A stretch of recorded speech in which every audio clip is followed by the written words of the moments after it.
Okay, so the next subtopic which we are going to talk about is New Public Management (NPM), which is a subtopic under Chapter 1 Introduction of Paper 1 of Public Administration Optional. तो चलो first we'll understand what is the basic theme of New Public Management (NPM). ठीक है. So the New Public Management has emerged out of the concepts of Thatcherism. Thatcherism मतलब Thatcherism कहाँ से आया था? Britain से. Britain was the first country which initiated the privatization of public enterprises and also Reaganism.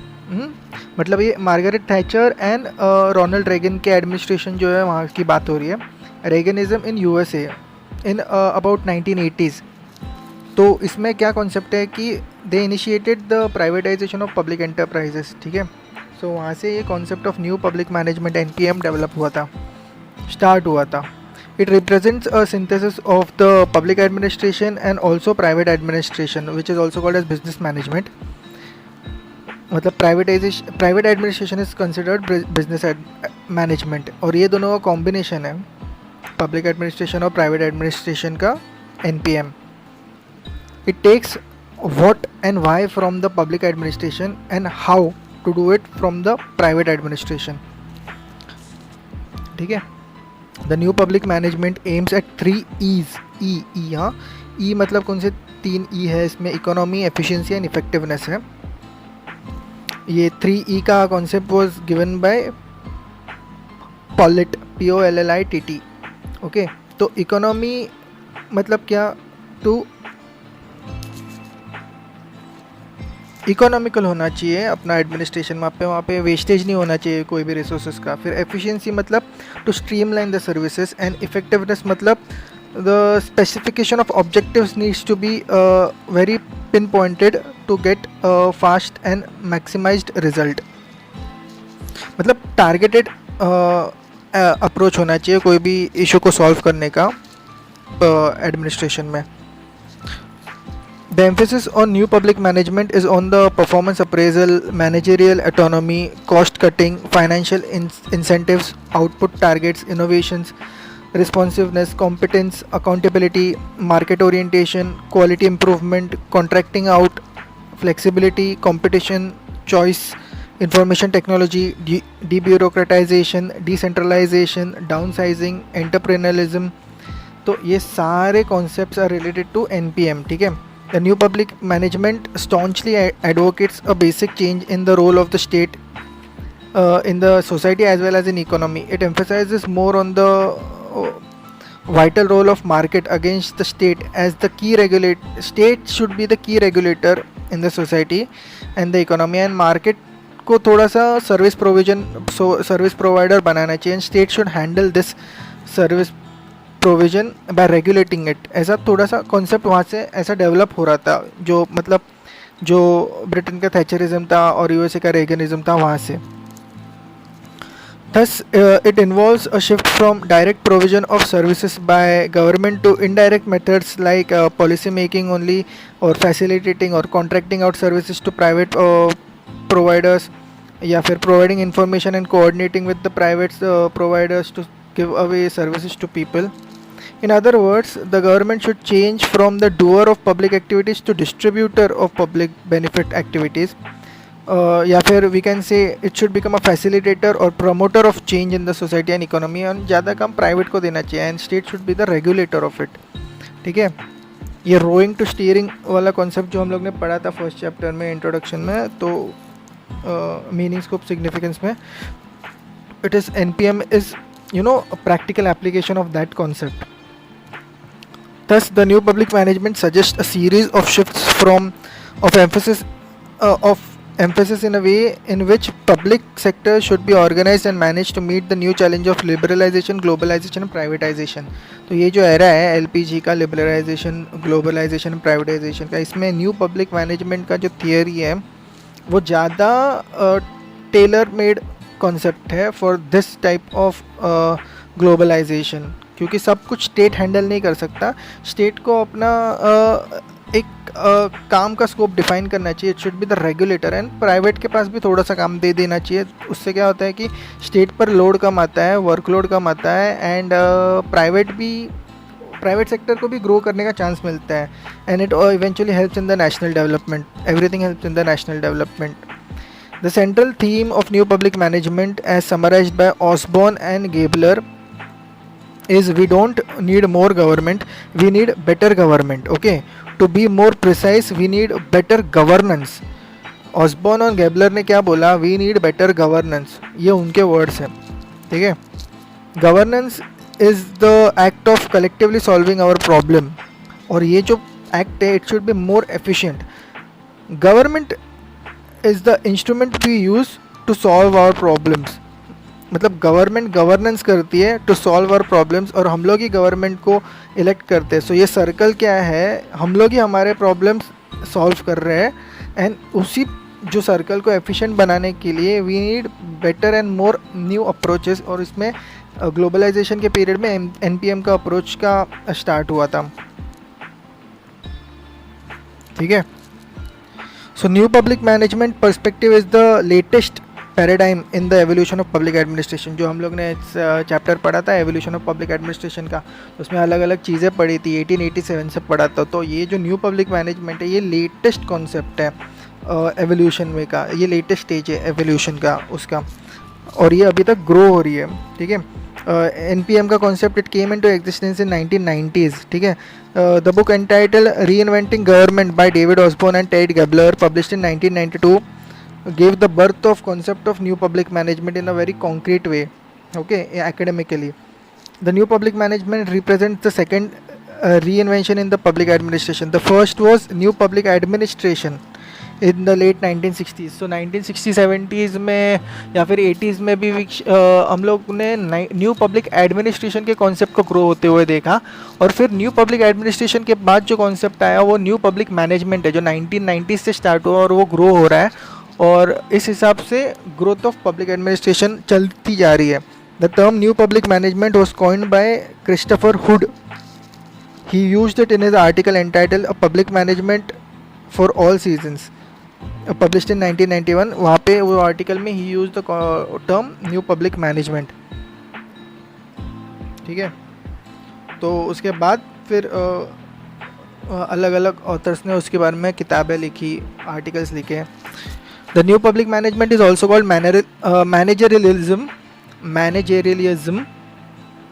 ये जो concept था, it was given by Pollitt. और या फिर it is also called as entrepreneurial government. ये concept था ऑसबॉर्न एंड गेबलर का. या फिर it is also called market based public administration. ये concept था लैन एंड रोजनब्लूम का. या फिर it is also called third way between public administration and private administration. ये कॉन्सेप्ट था यूए गन का, GUNN. ठीक है. सो ये सारे जो टर्म्स मैंने अभी बोले, they are also alternatively used for describing the concept of new public management. अलग अलग ऑथर ने, अलग अलग स्कॉलर ने अलग अलग तरीके से न्यू पब्लिक मैनेजमेंट को कहा है, उसके बारे में बात की है. क्योंकि न्यू पब्लिक मैनेजमेंट एक ग्रोथ, अभी तक ग्रोथ में कॉन्सेप्ट है. तो कोई भी स्कॉलर आके अपने हिसाब से उस कॉन्सेप्ट को डेवलप कर सकता है. ठीक है. अभी जो दो थियोरेटिकल बेसिस हुए जो डेवलपमेंट में न्यू पब्लिक मैनेजमेंट के, वो दो कौन से थे? The new public management has 2 theoretical basis, मतलब जो डिफाइनिंग पिलर्स थे उसके. एक तो है पब्लिक चॉइस अप्रोच एंड दूसरा है नियो टेलरिज्म. अभी ये जो पब्लिक चॉइस अप्रोच है ना, वो अपन डिटेल में उसके बारे में बात करेंगे. उसका एक अलग चैप्टर बनेगा क्योंकि वो एक सब टॉपिक है पोर्शन के अंदर, पब्लिक एडमिनिस्ट्रेशन के इन पेपर 1 चैप्टर 1 इंट्रोडक्शन में. तो पब्लिक चॉइस अप्रोच का अलग चैप्टर बनेगा, तो वहाँ से you will understand public choice approach. तो थियोरेटिकल बेस में 2 चीज़ें, एक तो पब्लिक चॉइस अप्रोच एंड दूसरा है नियो टेलरिज्म. सो नियो टेलरिज्म क्या बोलते हैं? Neo Taylorism advocates a number of principles for transforming the traditional model. कौन सा model? Weberian bureaucratic model. Okay, of public administration. ठीक है. However, its basic thrust is on adoption of private sector management practices in public administration. इसीलिए उसको neo Taylorism बोलते हैं, क्योंकि जो अपना अभी टेलर का जो कॉन्सेप्ट है उसका भी अलग से थिंकर जब पढ़ेंगे, टेलर के बारे में पढ़ेंगे तो डिटेल में टेलर के बारे में, जब टेलर का जो कॉन्सेप्ट था एक्चुअली एफिशिएंसी और इकोनॉमी ओरिएंटेड था, काफ़ी पोस्ट कॉप से रिलेटेड ही था समझ लो. तो वो थोड़ा मैनेजमेंट साइड का ही था। पर ये नियो टेलरिज्म क्या है, neo Taylorism is talking about how it shall be implemented in bureaucracy and administration and in an efficient way। उस फिर वहाँ से मतलब न्यू पब्लिक मैनेजमेंट के डायमेंशन में उसको कैसे ग्रो किया जाए। ठीक है, मोहित भट्टाचार्य है summarise the suggestions made by new Taylorist in the following way. एक तो है कि application of performance evaluation techniques to measure the actual achievements against the preset targets in the administration. Okay, assigning personal responsibility for each step in the performance of the process of administration। फिर for rewarding the achievements and punishing for underperformance or error। Introduction of individual rather than collective incentives। फिर following the private sector model of production, imposing increased control by means of economic and financial information provision with the intention of providing more analysis for efficient development of administration। अभी ये सारी जो बातें थी they are related to the Taylorism concept. Okay, जो Taylorism का concept है वो बहुत बड़ा कॉन्सेप्ट है, we are going to study it in a different chapter only. But Taylor ने भी ऐसी ही बातें, मतलब जो परफॉर्मेंस एनहांसिंग कैसे किया जा सकता है प्रोडक्शन प्रोसेस, मैन्युफैक्चरिंग प्रोसेस में, उसके बारे में बात की थी। अभी यहाँ से समझेगा नहीं टेलरिज्म, टेलर ने एक्चुअली क्या कहा था, वो पूरा चैप्टर पढ़ना पड़ेगा, उसके बाद ही समझेगा। बट ये बेसिक्स है जो एनपीएम में वहाँ से जो आइडिया लिया गया है टेलरिज्म से, टेलर के कॉन्सेप्ट से, और यहाँ पे एडमिनिस्ट्रेशन में उसको कैसे इम्प्लीमेंट किया जा सकता है, उससे एक ब्रांच डेवलप हुई न्यू पब्लिक मैनेजमेंट की। और जो दूसरी ब्रांच थी वो पब्लिक चॉइस अप्रोच था, उसके बारे में भी अलग चैप्टर में पढ़ेंगे। ठीक है, अब हम लोग पढ़ेंगे goals of new NPM. Okay, goals और फीचर्स भी बोल सकते हैं। अभी अलग अलग स्कॉलर्स ने क्या क्या गोल्स बताए हैं उसके, we are going to study that in detail. Okay, पहला है according to Christopher Hood the new public management has following 7 features और गोल्स और एलिमेंट्स और इवन डॉक्ट्रिन्स भी बोल सकते हैं। ठीक है, इसमें क्या आता है, emphasis on professional management in public sector, फिर laying explicit standard of measure of performance, फिर a shift to a greater emphasis on output, मतलब रिजल्ट्स पर rather than the procedures, then results पे ज़्यादा ध्यान देना चाहिए रादर देन द प्रोसीजर, ऐसा मानना था। फिर a shift to disaggregation of the units of public sector, मतलब थोड़ा एनलार्ज किया जाए, थोड़ा डिसेंट्रलाइजेशन किया जाए या डेलीगेशन किया जाए, ऐसा भी बोल सकते हैं। A shift to a greater competition in public sector, public sector की ही एक अलग अलग यूनिट्स एक दूसरे के साथ भी कॉम्पीट करे और प्राइवेट्स के साथ भी कॉम्पीट करे। A stress on private sector management practices, मतलब जो प्राइवेट सेक्टर के हार्डकोर मैनेजमेंट प्रैक्टिसेस है वो भी पब्लिक सेक्टर में लगाया जाए। A stress on greater discipline and efficient use of resources. According to RAW Rhodes, अभी नेक्स्ट स्कॉलर है, his concept of new public management is following central doctrines or also we can call it as salient features। उसमें क्या क्या आता है, a focus on management and not on policy and on performance appraisal and efficiency। okay, मतलब जो वही है basically structure जो दिया गया था या फिर प्रोसीजर है उससे ज़्यादा एफिशिएंसी पे और रिजल्ट पे ध्यान देना चाहिए। Disaggregation of public bureaucracies into agencies which deals with each other and on a user pay basis।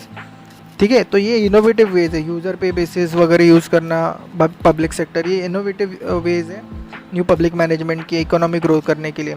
The use of quasi markets and contracting out to foster more competition, the emphasis on cost cutting, मतलब इसका मोटो क्या है, value for money बढ़नी चाहिए, इसके लिए cost cutting होना चाहिए। फिर style of management which emphasises more on output targets, फिर लिमिटेड टर्म कॉन्ट्रैक्ट्स, फिर monetary incentives and freedom of management. ठीक है, ये सारे कॉन्सेप्ट्स RAW रोड्स ने बताए थे। फिर इम्पोर्टेंट ऑथर्स कौन है इसमें, scholars Osborne and Gaebler, they have identified 10 goals features or principles of new public management, or also called as entrepreneurial government. They are explained below. एक तो है पहला है कैटेलिटिक गवर्नमेंट. इसमें क्या बोलते हैं, the government should concentrate on catalysing the public sector, private sector and voluntary or non-governmental sector into action to solve the societal problems and not just on providing services. Thus the government should engage itself in steering rather than rowing. ठीक है. फिर है community owned government. The government should strengthen and empower its citizens, families and communities to solve their own problems. Hence the government should take out various services from the control of bureaucracy and make the citizens more efficient, productive and strong to handle their own problems. ये state ने पहले मतलब कैसे कर सकते हैं, to make them literate, education, health services दे के पहले तो सिटीजन खुद स्ट्रॉन्ग जब बन जाएंगे तो अपने प्रॉब्लम्स खुद भी सॉल्व कर सकते हैं. तो state should work more towards making the citizen strong.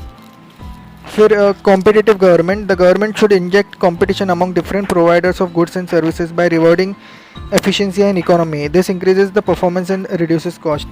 फिर है mission driven government. The government should be driven by it's goals and not bye it's rules and regulation. In other words, it shall involve transforming rule oriented government into goal oriented government.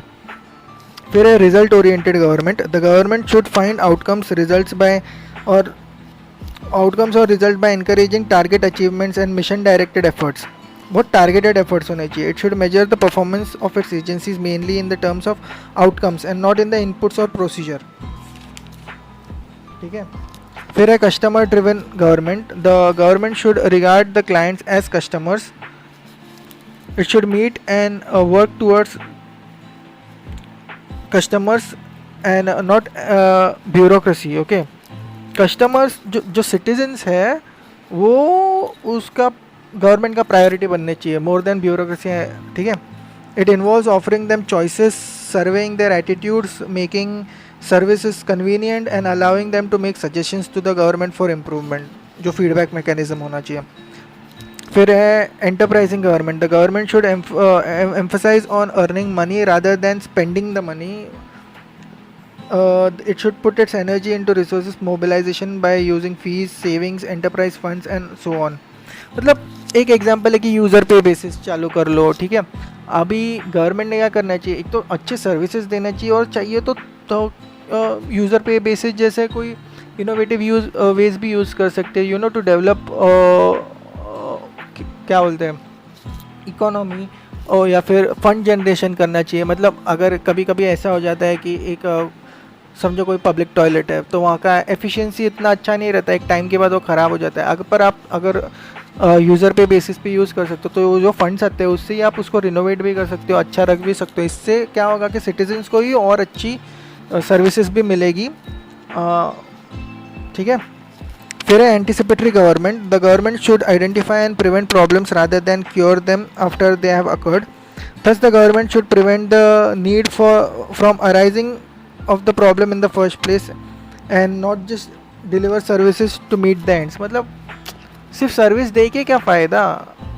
मतलब आप root cause पे काम करो, जो problem जहाँ से आ रहा है ना वहाँ पे काम करो. वो प्रॉब्लम कोई स्टेट का काम है, वो प्रॉब्लम को रूट जहाँ से है ना रूट से उसको निकालने का. फिर आगे जाके या फिर अगर वहाँ से नहीं निकाला तो स्टेट को फिर बहुत ज़्यादा पैसा डालना पड़ता है, रिसोर्सेज डालने पड़ते हैं टू हैंडल द प्रॉब्लम. या इसके पहले प्रॉब्लम को पहले ही हैंडल कर लो. ठीक है. तो ये एंटीसिपेटरी गवर्नमेंट था. फिर है decentralised government. The government should decentralise authority, that is disperse the authority from higher to lower levels. It involves shift in the working pattern from hierarchical control to participatory management and team work. फिर last है market oriented government. The government should opt for a market mechanism rather than bureaucratic mechanism. It should achieve goals not only by control and command but also by restructuring the markets. Thus it should leverage change through market forces. ठीक है. तो अभी ये goals हो गए. अभी anti goals क्या है. एंटी गोल्स मतलब एंटी गोल्स के बारे में बात करते हुए the new public management rejects the various concepts and principles of traditional public administration. तो ये एंटी गोल्स हो गए. इसमें क्या क्या आता है. एक तो politics administration dichotomy. It rejects new public administration rejects this various concepts of traditional public administration which are anti goals. कि इसमें क्या क्या मतलब ये एंटी गोल्स है, इसमें क्या क्या आता है, politics administration dichotomy, hierarchy written organisation, over centralisation of power, supremacy of rules in administration, rationality in decision making, impersonal nature of administration, rigidity in administrative process, inward looking orientation. Basically rational decision making वगैरह, इसमें जो Weberian concept है ना rational type bureaucracy का, तो उसको reject करता है थोड़ा सा ये न्यू पब्लिक मैनेजमेंट। तो अभी इम्पैक्ट क्या किया है एनपीएम ने, देखो impact in pursuing the above, जो गोल्स के बारे में बात किया हम लोग ने, गोल्स या फिर फीचर्स के बारे में। इन pursuing the goals the government in different parts of the world have used a number of mechanisms to achieve the concepts of new public NPM, new public management. तो इसमें क्या क्या आता है देखो, एक तो है creation of autonomous public organisations, फिर reducing the size of government, corporatisation of government organisations, reducing the budget and जो एक्सपेंडिचर या फिर वेस्टेज जो हो रहा है एक्सपेंडिचर का, फिर रिफॉर्मिंग द सिविल सर्विसेज, फिर परफॉर्मेंस मेजरमेंट एंड इवैल्यूएशन, फिर प्राइवेटाइजेशन ऑफ पब्लिक अंडरटेकिंग्स, फिर decentralisation of authority to lower levels, फिर contracting out services to private agencies, फिर promoting openness and transparency in administration, फिर encouraging the people's participation in administration, फिर declaration of citizen charters etcetera. तो ये सारे methods अलग अलग गवर्नमेंट ने अलग अलग जगह पर यूज़ किए फॉर डेवलपमेंट ऑफ, मतलब न्यू पब्लिक मैनेजमेंट का जब से कॉन्सेप्ट आया है तब से ये सारी चीज़ें हुई है to develop the concept of public administration इस हिसाब से in the era of liberalisation, privatisation and globalisation. अभी चैलेंजेस क्या है या फिर चैलेंजेस और limitations of NPM new public management को करते हुए चैलेंजेस कौन से आते हैं।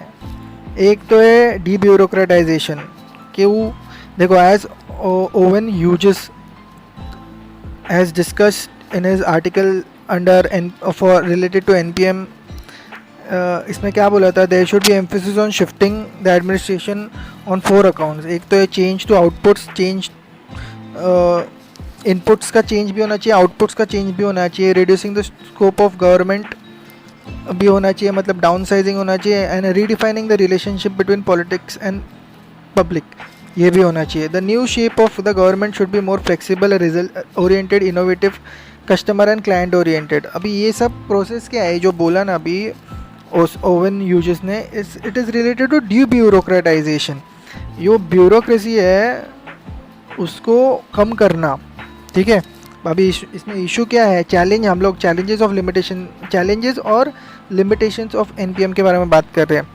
तो ये जो डी ब्यूरोक्रेटाइजेशन का प्रोसेस है, the process is going to be daunting task as the people and the institution they resist the change. जो ब्यूरोक्रेसी है ना, इट रेजिस्ट द चेंज, क्योंकि सब पावर ब्यूरोक्रेसी की, not power in the sense of like पूरा power, but जो administration का जो ज्यूरिसडिक्शन है वो सारा ब्यूरोक्रेसी को अपने हाथ में रखने के लिए अच्छा लगता है। और ये एनपीएम क्या बोलता है, डी ब्यूरोक्रेटाइज करो, तो ये रेजिस्टेंस है उसमें, तो ये एक चैलेंज है। फिर डाउन साइजिंग एक चैलेंज है, डाउन साइजिंग द गवर्नमेंट एक चैलेंज है। फिर डिसेंट्रलाइजेशन एक चैलेंज है, प्राइवेटाइजेशन एक चैलेंज है, परफॉर्मेंस इवैल्यूएशन एक चैलेंज है, न्यू मैनेजरिज्म एक चैलेंज है।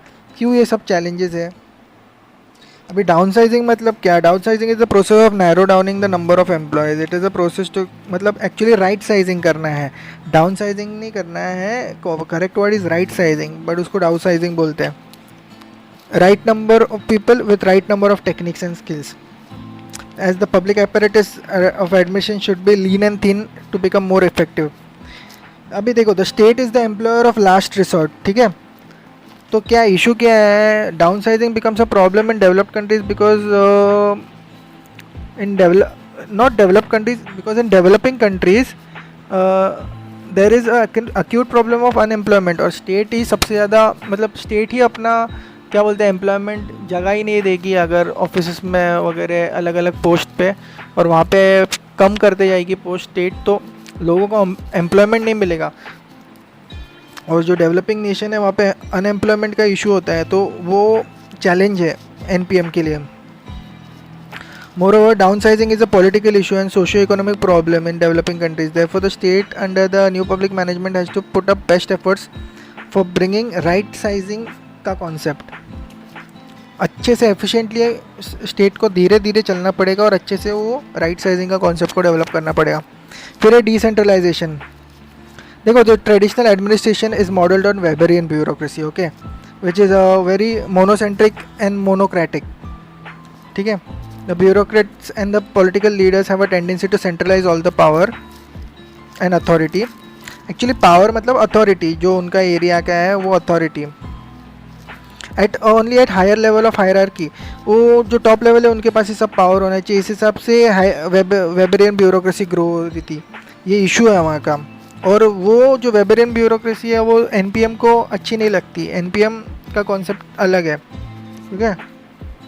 तो ये एक चैलेंज है एनपीएम के लिए. फिर प्राइवेटाइजेशन है. द प्राइवेटाइजेशन का चैलेंज क्या है?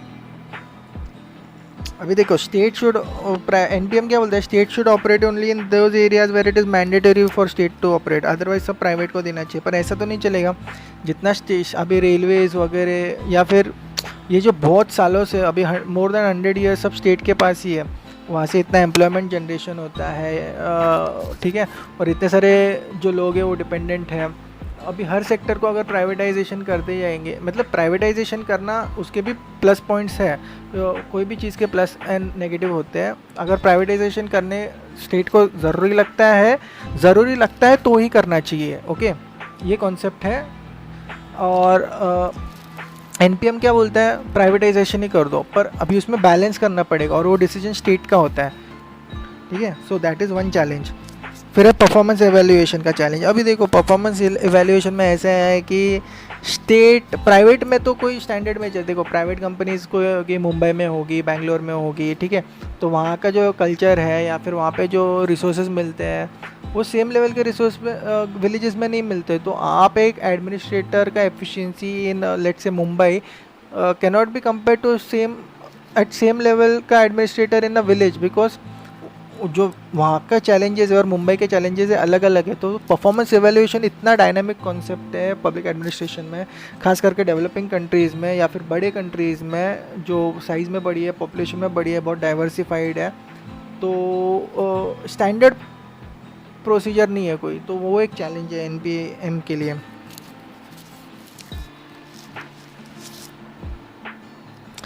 और न्यू मैनेजरलिज्म. देखो, एनपीएम का कॉन्सेप्ट क्या है? सब मैनेजरलिज्म के कॉन्सेप्ट पर ही चलो मतलब सब एफिशिएंसी, इकोनॉमी, मतलब ये वो एनपीएम क्या कंसिडर करते हैं कि सब लोग अभी सोशियो इकोनॉमिकली डेवलप्ड है और अभी सबका काम सोशली सब लोग डेवलप्ड है और सबका काम है सिर्फ एफिशिएंसी को ग्रो करने का. मतलब एनपीएम क्या कंसिडर करते हैं कि ऑलरेडी सब नेशंस डेवलप्ड नेशन है. ऐसा नहीं चलता ना. जो डेवलपिंग नेशन है उसका सोशल रीजनल प्रॉब्लम्स अलग अलग होता है. एनपीएम उस चीज़ को कंसिडर इतना नहीं करता. तो एनपीएम को अचीव करने के लिए कोई भी कंट्री को ये प्रॉब्लम आता है कि एनपीएम बोलते हैं एफिशिएंसी और इकोनॉमी, पर कंट्रीज़ के पास और बहुत से सोशल प्रॉब्लम्स भी हैं. तो वो एक चैलेंज है. अभी ये सारे क्रिटिसिज्म भी हो सकते हैं. देखो, अभी we are going to talk about the NPM का क्रिटिसिज्म ऑल्सो. और क्रिटिसिज्म में you can use all this points also कि जो प्रॉब्लम्स आते हैं ब्यूरोक्रेटाइजेशन में, डाउनसाइजिंग में, या फिर प्राइवेटाइजेशन का प्रॉब्लम, या फिर मैनेजरियल पर्सपेक्टिव रखने का प्रॉब्लम, ये वो प्रॉब्लम. ठीक है. परफॉर्मेंस इवैल्यूएशन का प्रॉब्लम. हर चीज़ को एक क्रिटिसिज्म बना के भी लिख सकते हैं, क्योंकि अगर उसमें चैलेंजेस है तो उसमें कुछ प्लस भी है और क्रिटिसिज्म भी है.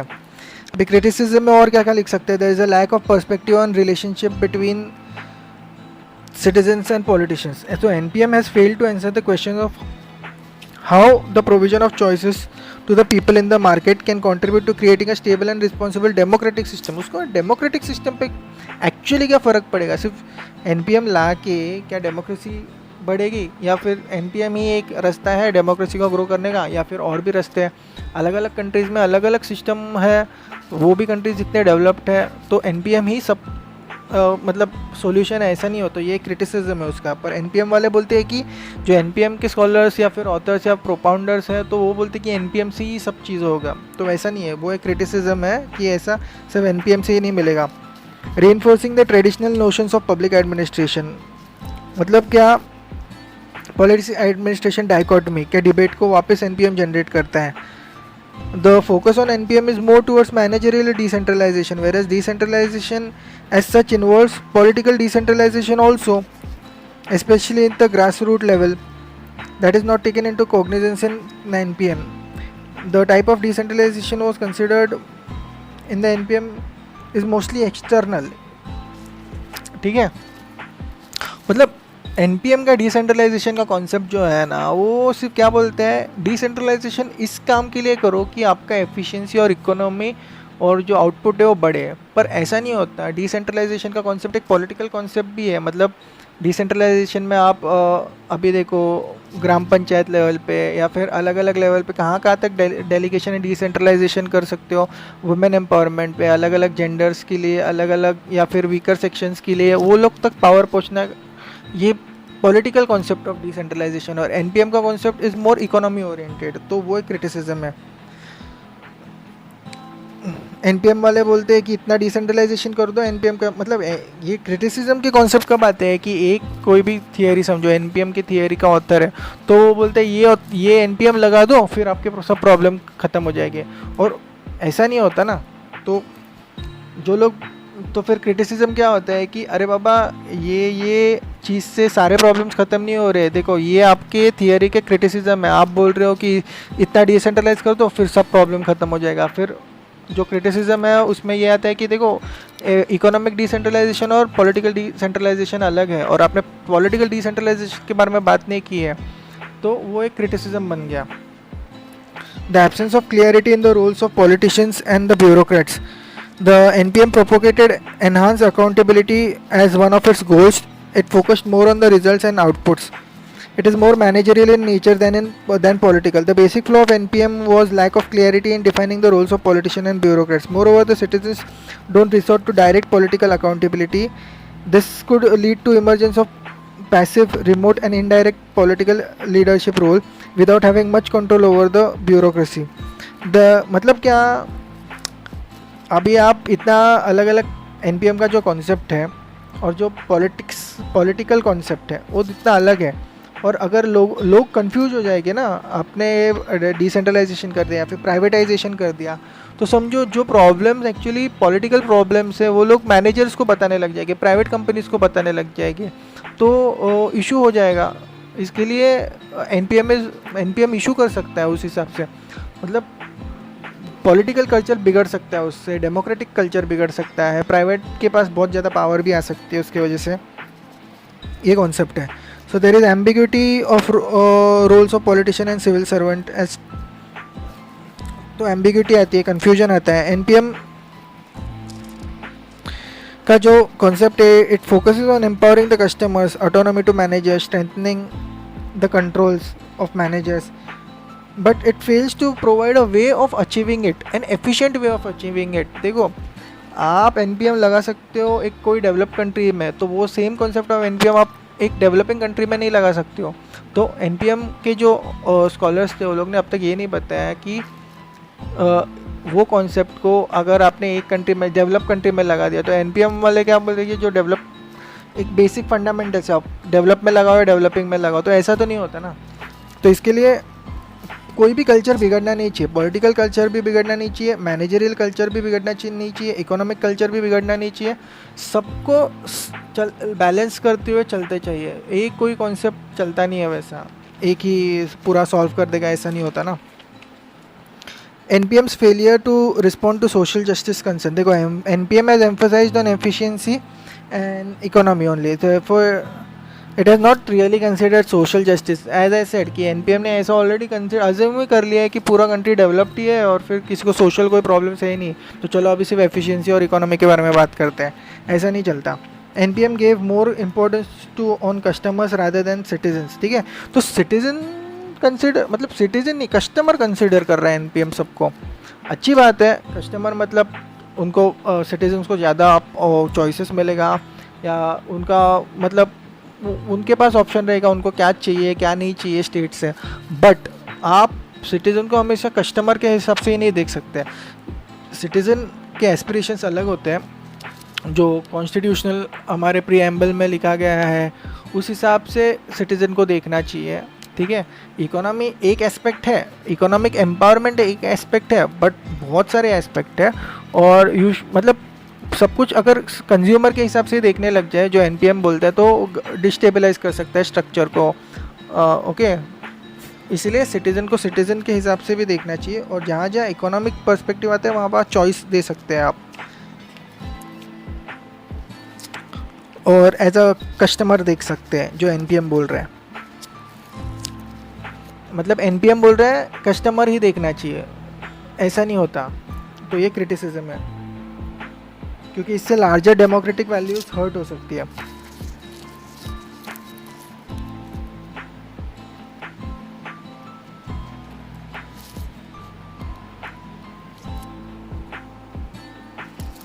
एनपीएम को बहुत ज़्यादा जनरल कंसिडर करना, ये भी एक क्रिटिसिज्म है उसका, कि एनपीएम बहुत जनरलाइज कॉन्सेप्ट नहीं है। अलग अलग एज ऐसे डेवलपिंग, लो डेवलप कंट्रीज़ या फिर डेवलप कंट्रीज़ के लिए एनपीएम का कॉन्सेप्ट अलग अलग होता है,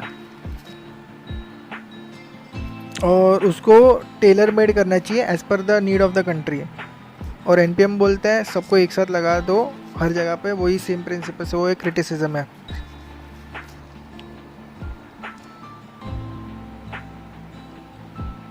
अब लास्ट एक छोटा कॉन्सेप्ट है कि न्यू पब्लिक सर्विस का कॉन्सेप्ट है इसके under. New public service, okay, new public service it starts with the premise that the focus on the public management should be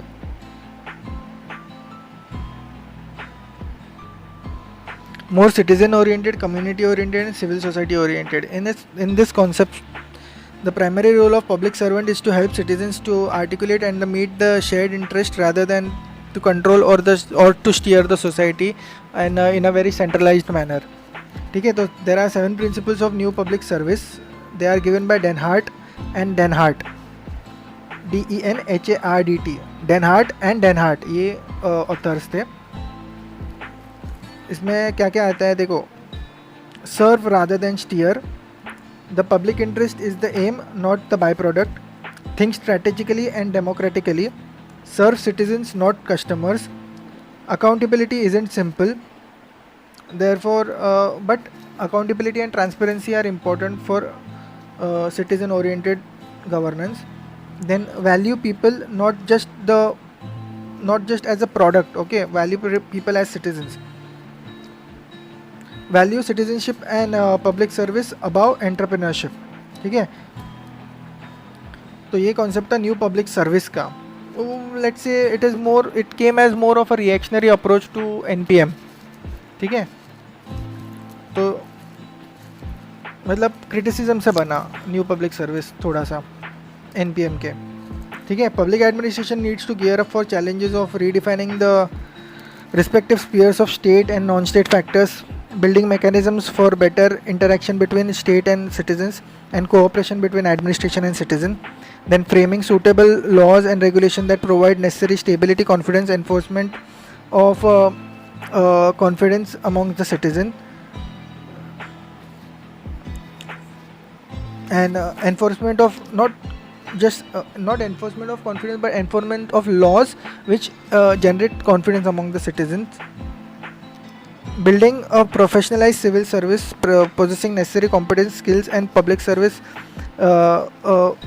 motivation and participatory and pro citizen ethics। ठीक है,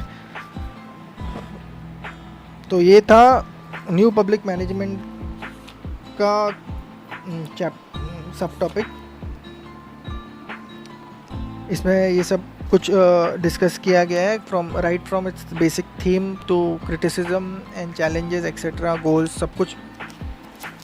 और new public management का concept अभी और बढ़ते ही जा रहा है, और उसका अलग अलग फेज में लिबरलाइजेशन, प्राइवेटाइजेशन, ग्लोबलाइजेशन में वो उसका ब्रांचेस हो रहा है, डेवलप हो रहा है। ओके।